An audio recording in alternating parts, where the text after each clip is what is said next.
All right. Welcome back to NFL Max Radio, taking over your YouTube airwaves. We are live tonight, October 23rd. This is a Tuesday night. We're going to try to do a little bit of a special episode here. Obviously, there was no intro song, there's no Russ to give you a little bit of a monologue.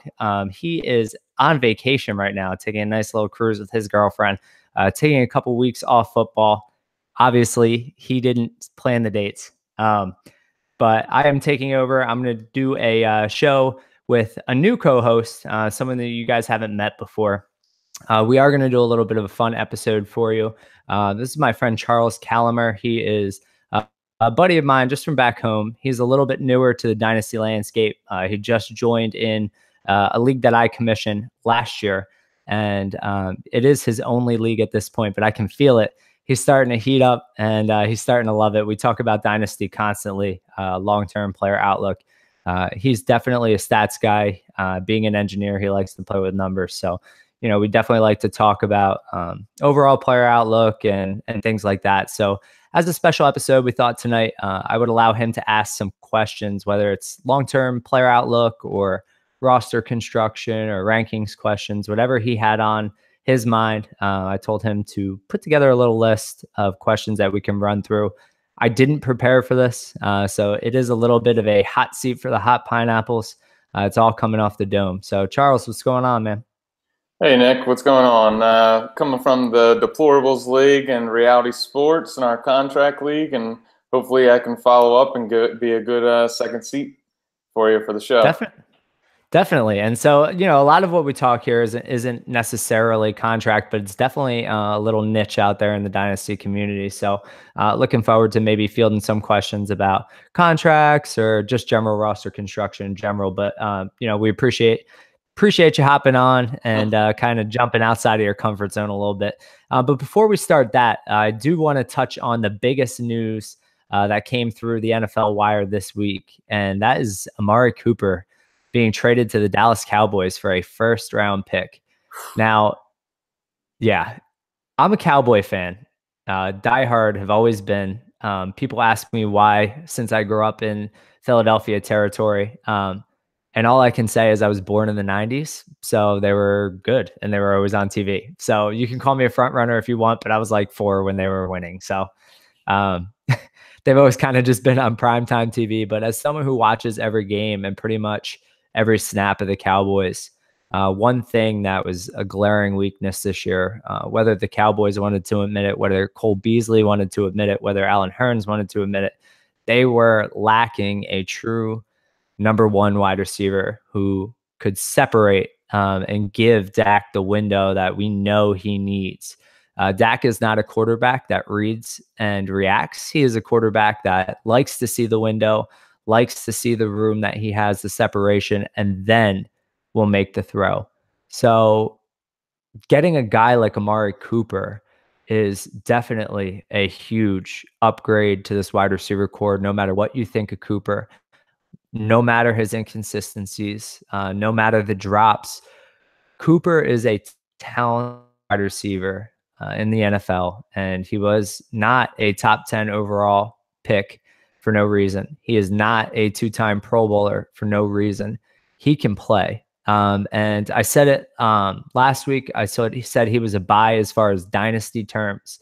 I've been saying it all year long. He was a huge target for me. In startups, I felt like his pedigree and his profile was something that you couldn't miss on if you were taking him in the second or third round. I think that we need to shift our perspective a little bit because people are still thinking because he was a top, a first overall, second overall, or third overall rookie pick when he came out, that if he isn't a stud year in and year out, he's a bust. And I think we need to change our perspective just a little bit, especially people who are doing startups now and taking him in the second and third round. He can still play, and he can put up those 20-point weeks for you and have that impact that few receivers can make out of that wide receiver 3 or even wide receiver 4 spot. If you have him on your team as your wide receiver 3 or wide receiver 4, you are feeling really good about it. And this change of scenery, I think, is going to be a good thing for him. I said it last week, anywhere but Oakland. I don't know that Dallas is the ideal landing spot that he could have gone. But I do think that it is definitely an upgrade. Oakland seemed like a very toxic situation for him. And put him in the hands of Dak. He is able to get separation. I think I saw a statistic. Someone posted, I think it was Josh ADHD on Twitter, that Amari Cooper is averaging 3.6 yards of separation per route run, whereas the entire Cowboy unit averages 1.7.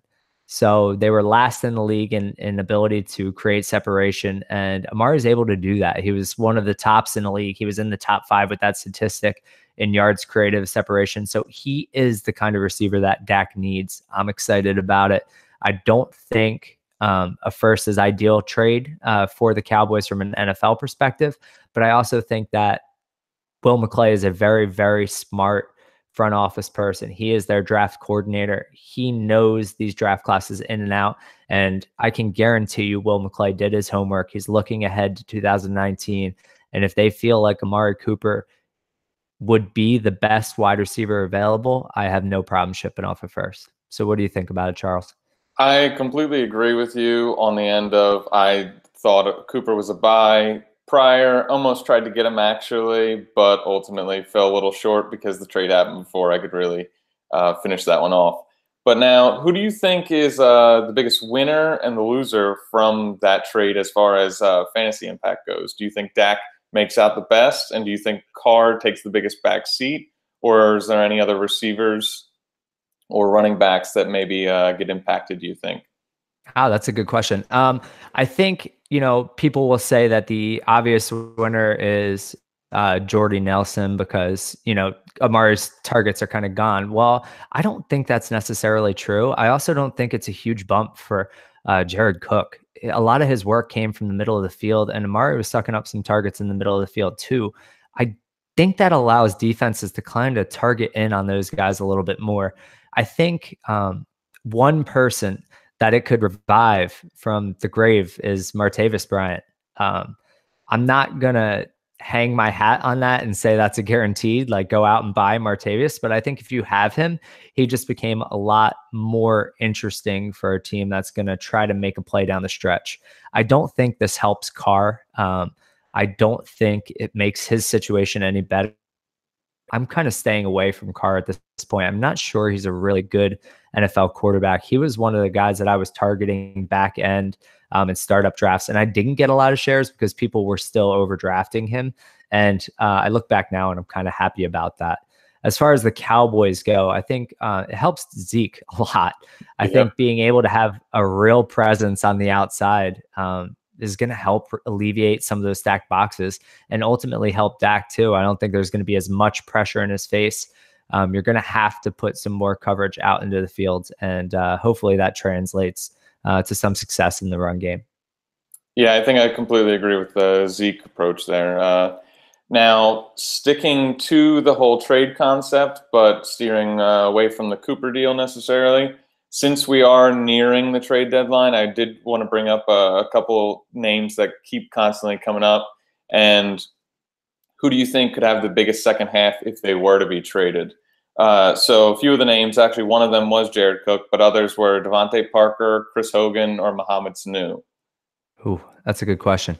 Um, Man, that's a tough one. I don't see Hogan going anywhere. It looks like he's a little bit revived. I think he fits comfortably in that wide receiver 3 um, position for New England, and I think Brady trusts him, and so I don't feel like they're gonna let him go. So I would guess he doesn't get traded. Parker, man, it's so hard to kind of make what he is. You don't see enough flashes from him. He came out in that same draft class as Funchess, and both of them, you kind of had some reservations about, whether or not they could go up and win at the contested catches. And you see those flashes from Funchess now, and I mean, he's become a force to be reckoned with on some of those balls. He can use that big frame. You don't see that from Parker, and so that worries me a little bit, only because I'm not sure that I trust that he is ever going to take that step. The progression has been non-existent. Miami has had every opportunity to put him on the field, and they just haven't. I thought maybe this was his year with Landry out, but doesn't look like it's moving that way. So if Jared Cook ends up getting traded, I'm going to go with Jared Cook only because Jared Cook is a dynamic tight end, and the tight end position is so hated right now. I wouldn't be against Oakland getting rid of him, but I don't see what the major benefit of getting rid of him would be. But if I were to guess that from a dynasty perspective, who would be able to make the most impact moving forward, I would guess it would be Jared Cook.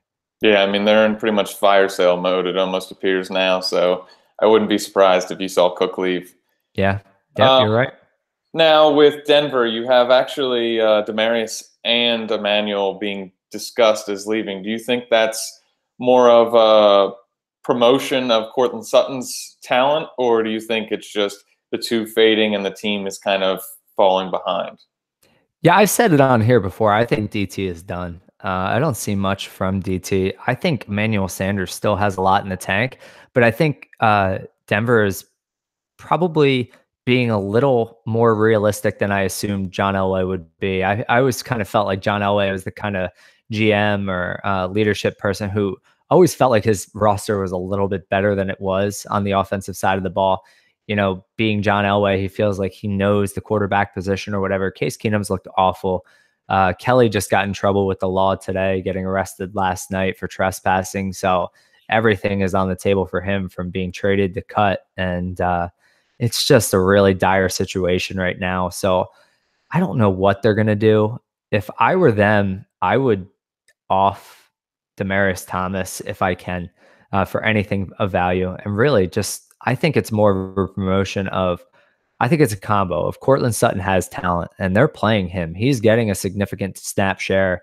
He is getting some looks down in the red zone. I think it's a promotion of his talent, but I also think it's a combo of maybe John Elway is a little more realistic about the state of the offensive roster than previously thought.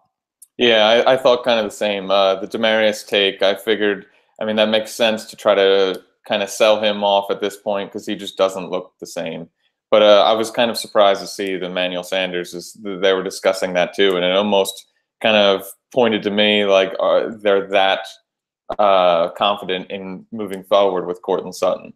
Yeah, so if they were to trade Manny, like what that tells me is he's definitely being realistic because I didn't see that as something that I would have thought would come through the pipeline. I still kind of think it's smoke and mirrors. I'm not sure it's necessarily going to happen, but if that were to go down, I would assume that's just Elway being realistic about where they're at on the offensive side of the ball. Right, and you still have to take that Emmanuel Sanders is someone worth having and rostering, as opposed to Demarius is definitely on the slide, and if you could sell him, he's probably more of a sell than a buy at this point. Yep. A few of the running backs that kind of were discussed and kicked around. McCoy, Lamar Miller, I've seen, and obviously LeGarrette Blount and Amir Abdullah due to the fact of Kerryon Johnson just coming on the scene.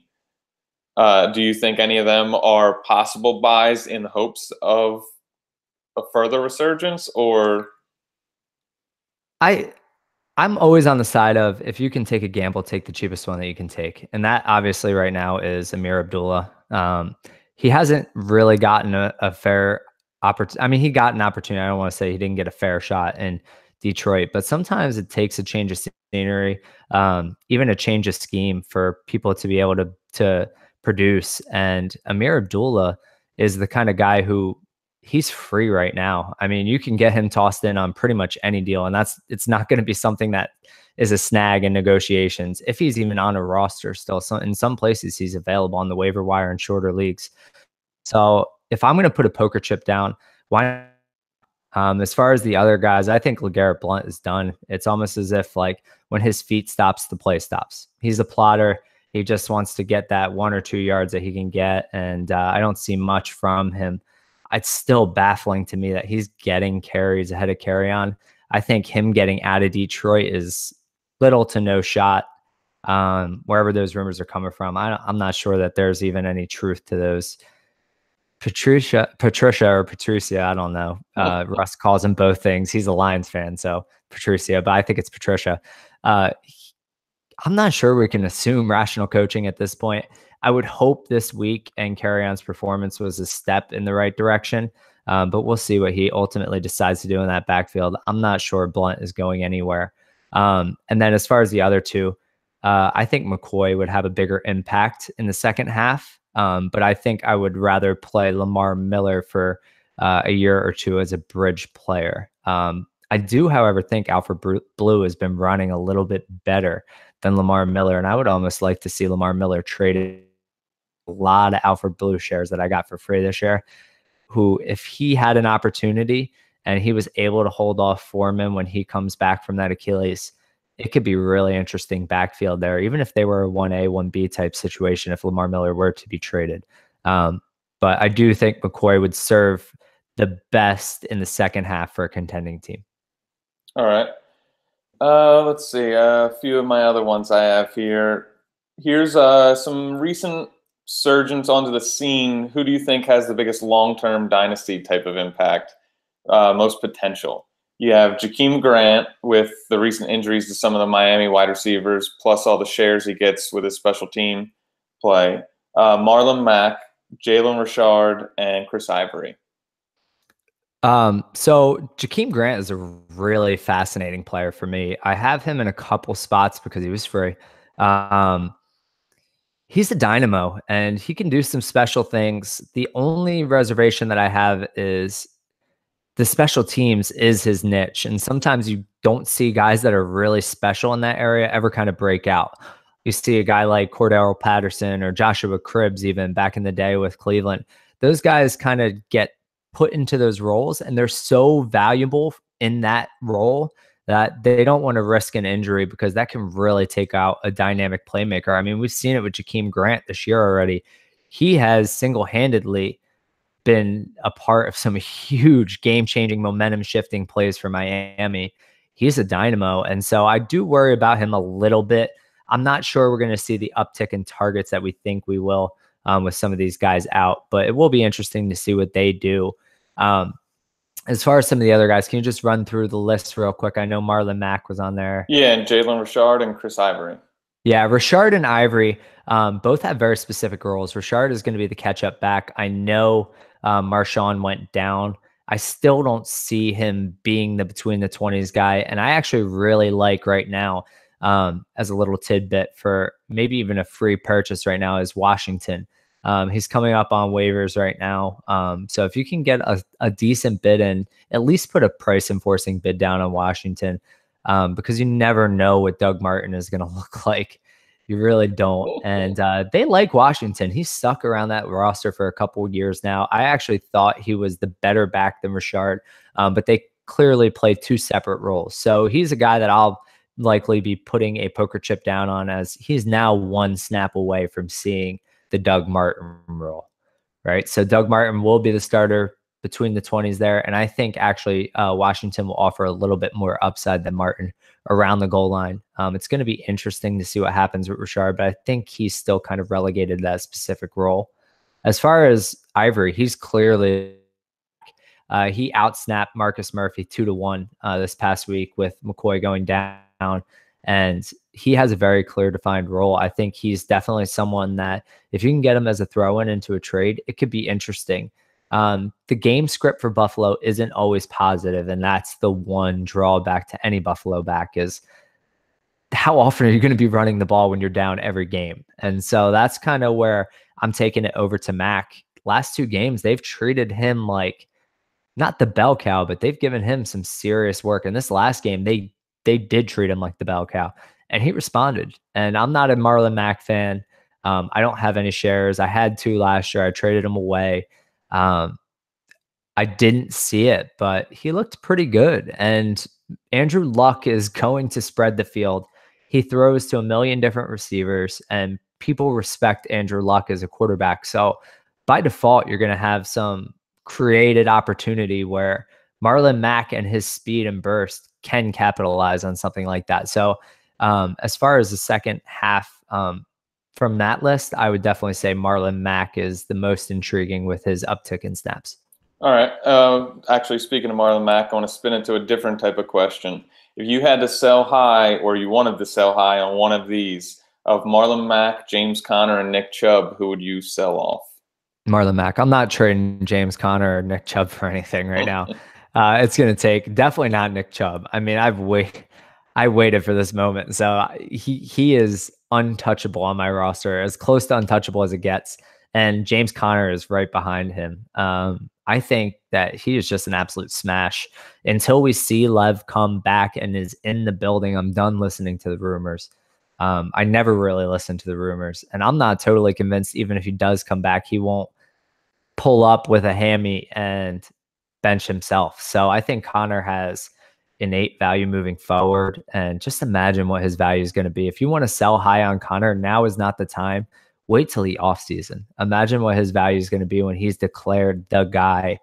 And I'm not saying they're not going to bring any help in, but I don't suspect it's going to be a day one or a day two running back. The 19 class doesn't scare me at the running back position whatsoever. James Conner is going to be the starting running back for the Steelers in 2019. So if you want to sell high, you do it this offseason. All right. So on the same note as some buy or sells, do you find Zach Ertz to be a buy or sell? Zach Ertz is a little tricky for me. I said it going into the season that I think Dallas Goedert could take his role, and I think Dallas Goedert could be just as successful. I still honestly believe that. I still think that the Eagles have an out after this year, but I think it's more conducive to use the out after next year. So right now, I think you're looking at Ertz in this system for a year and a half more. Um, it's it's tricky. It depends on roster construction right now. I'm not paying through the roof. I still don't view Ertz as a top 3 tight end for dynasty purposes. I still have Evan Ingram, and even at this point, Njoku's coming on. I Ertz is my number 5 tight end behind Gronk. He has to be up there. Kelsey has to be up there.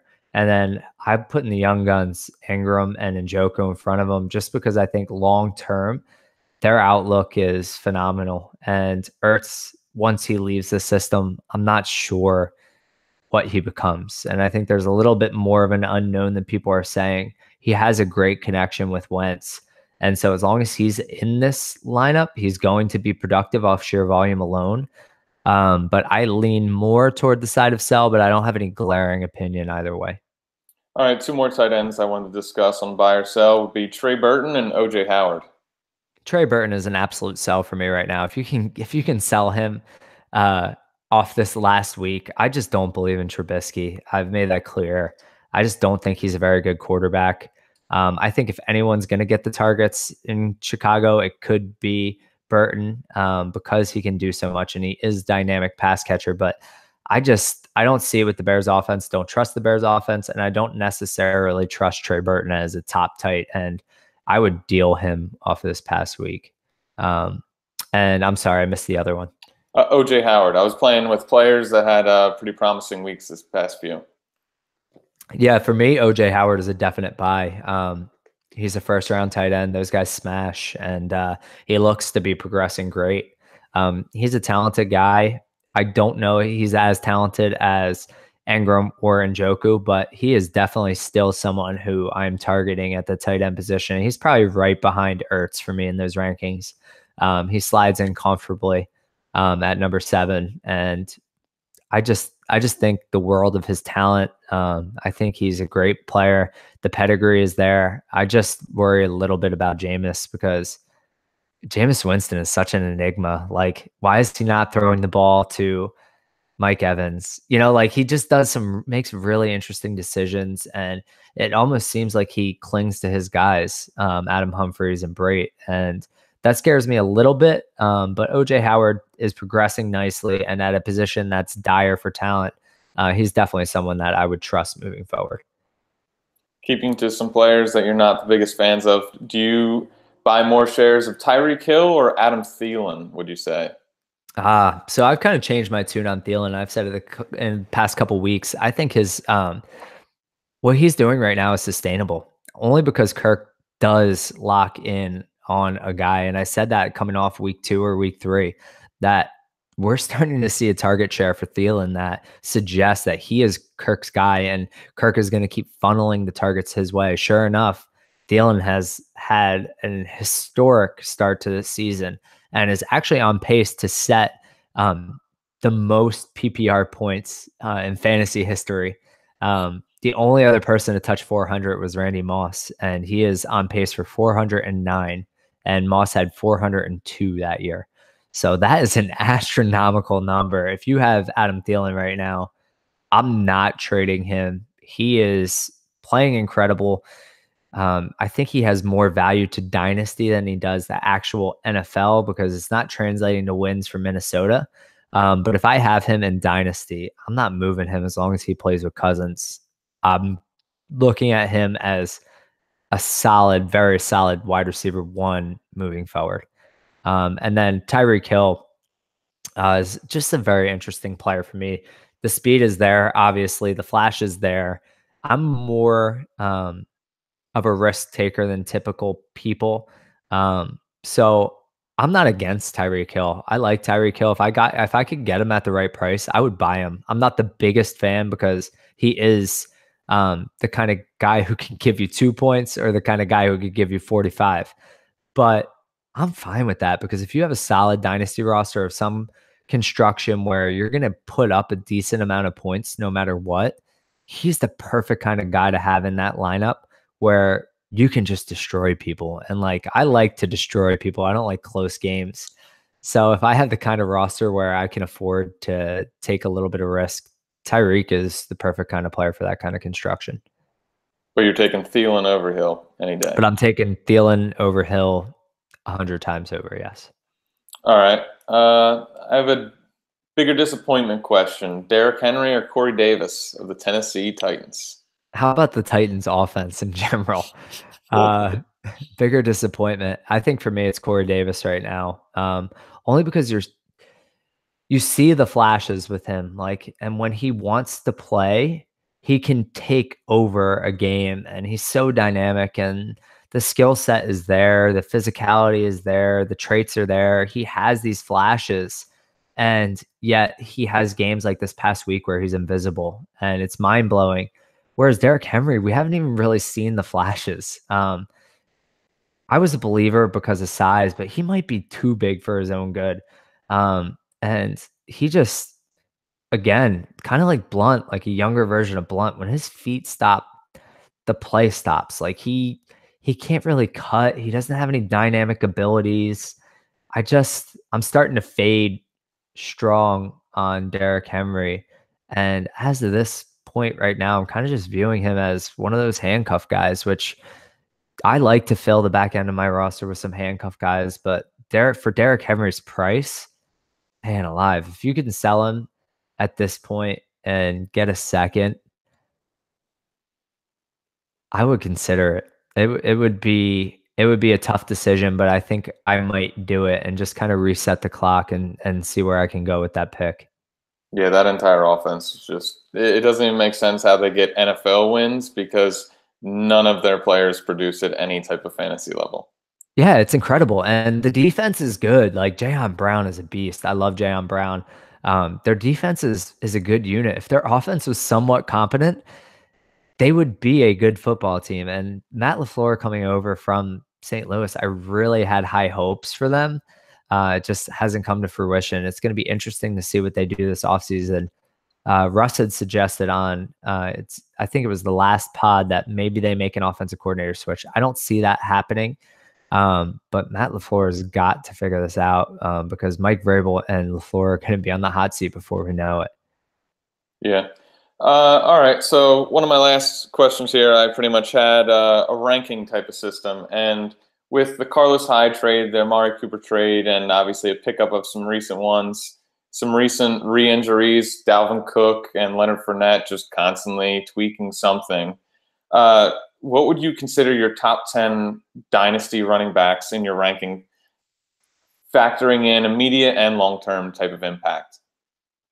I think for me, there's a clear tier at the top, obviously, and that's Saquon and Gurley alone.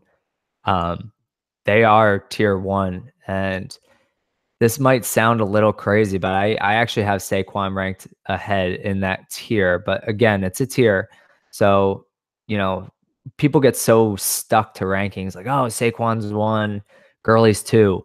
I put them in tiers because that's the easiest way to break them up. So if they're in tier one together, they're very, very close for me.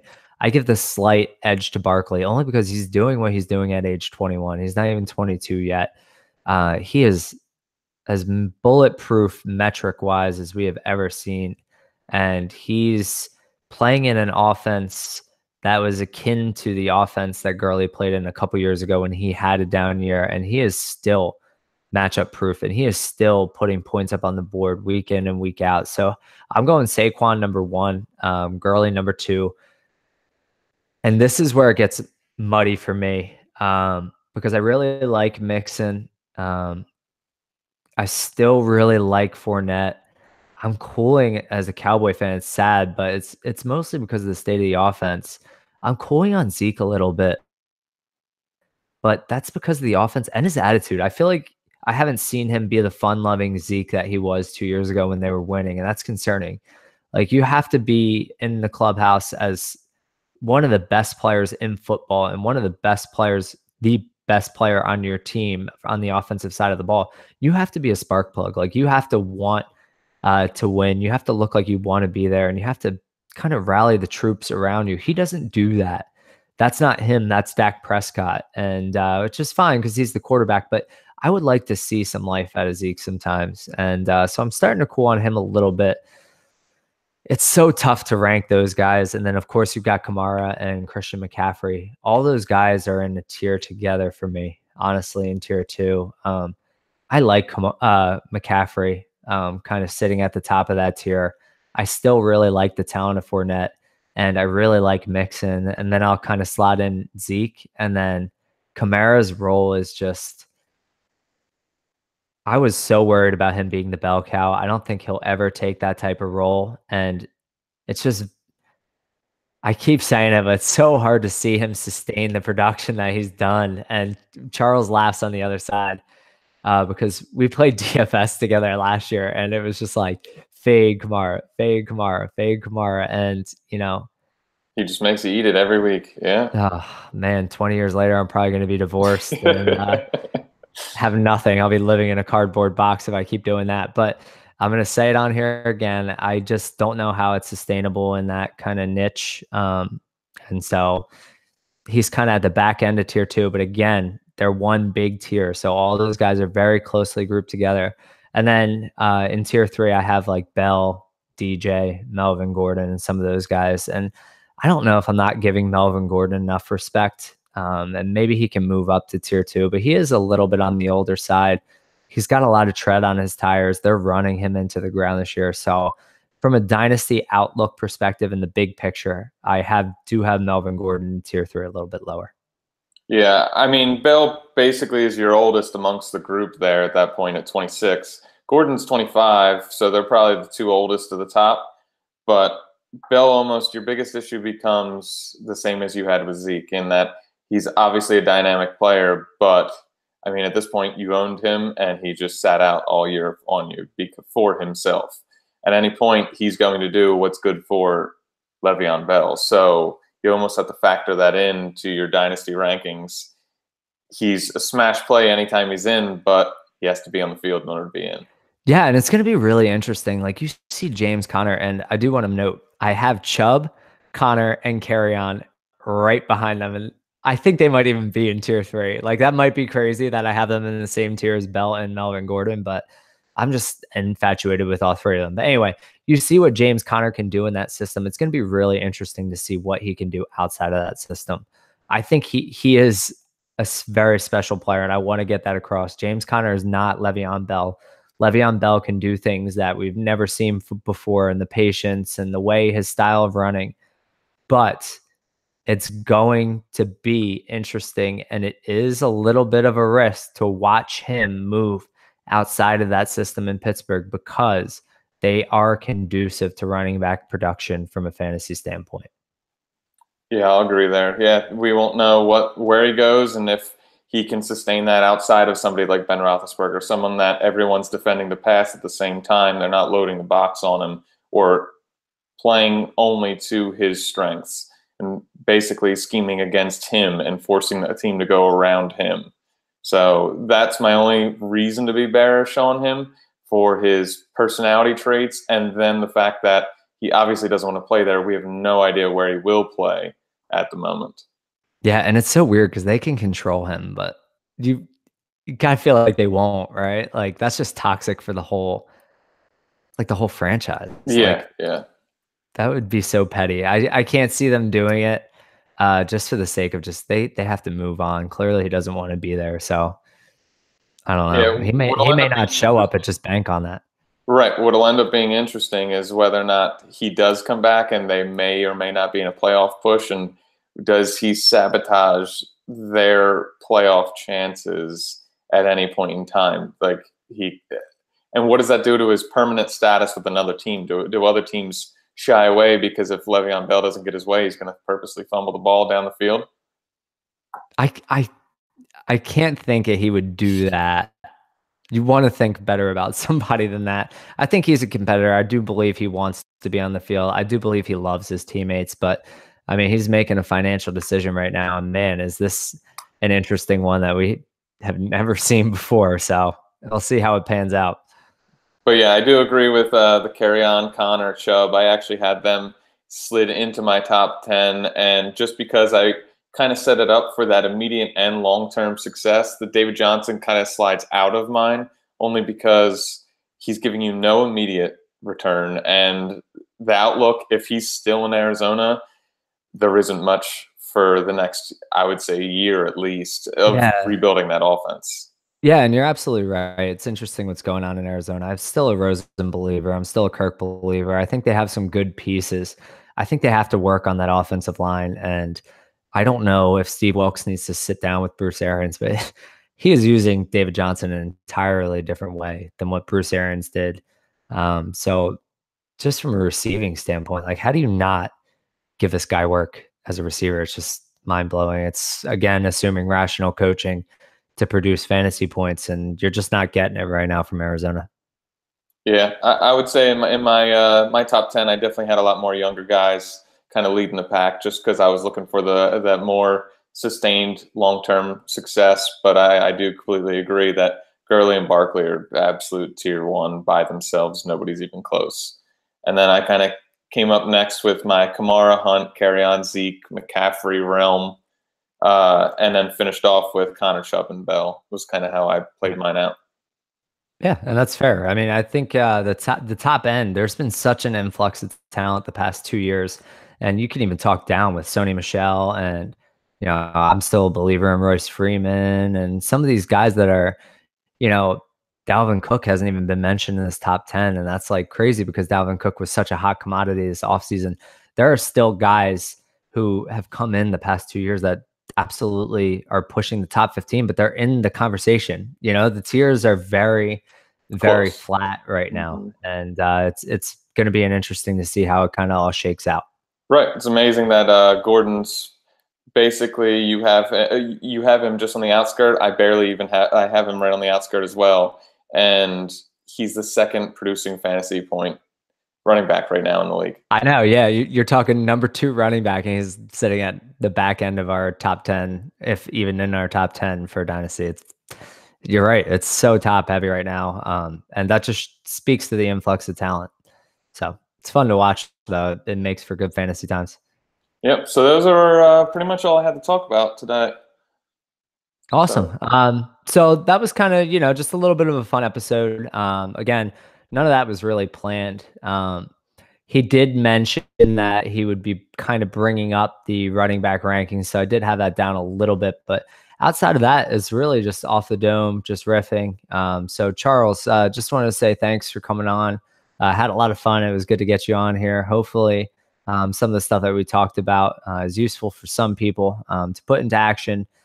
This will be out on Tuesday night. As soon as I click stop broadcast, this thing's going to be posted and ready to roll. So people have our thoughts, our opinions, and kind of our long-term outlook. So appreciate it. awesome. Thanks for having me. Yeah, man. And everybody, thank you for watching. Of course, to our new subscribers, we're up to close to 200 now. We added about 125 subscribers this past week. So hopefully you guys are enjoying what we're pumping out.